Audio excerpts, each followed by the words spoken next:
प्रथम स्त्री को धक्का देई द्वितीय विवाह कला स्वामी। अनुगुल जिला तालचेर थाना रेमुआरे रहुथिबा प्रथम स्त्री अभियोग करछंती तांको स्वामी द्वितीय विवाह करथुवा अभियोग आनी थानार द्वारस्थ हेले स्त्री। एभली अभियोग आनिछंती तालचेर थाना अंतर्गत रेमुआ अंचल रे भड़ा घरे रहुथिबा स्मितांजलि स्वाई।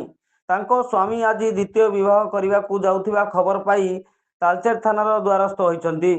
सूचना अनुसार तालचेर थाना ब्रजनाथपुर ग्रामर अरुण कुमार प्रधान आज बालेश्वर जिला नीलगिरी थाना राणी ग्रामर स्मितांजलि स्वाई को गत 2023 मसीह अनुगुल बुढ़ी ठाकुराणी मंदिर रे विवाह करथिले। परे उभय रेमुआरे घर भड़ा नहीं रही आसुले। गत किछि दिन हेला अरुण रेमुआरे न रही निज घर ब्रजनाथपुर को जीवाआसिबा करुथिले। आज स्मितांजलि दिन समय अरुण व्हाट्सएप विवाहर रसणीर स्टाटस देखिथिले। परे से अरुण को बारंबार फोन करथिले मध्य अरुण तांको फोन को उठाई नथिले। परे अरुण को संपर्क को पचारि बुझिबारु जानिया को पाइथिले जे तांको स्वामी द्वितीय विवाह करछंती।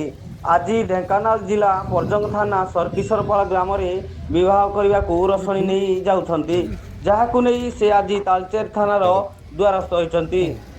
स्मितांजलि स्वाई अरुण कुमार प्रधान तांको घर ब्रजनाथपुर तांको बाहाइल 2023 मसिया रे आगरु हम गां रे बाहाइल मंदिर रे तापर 2023 मसिया रे कोर्ट मैरिज करतेली।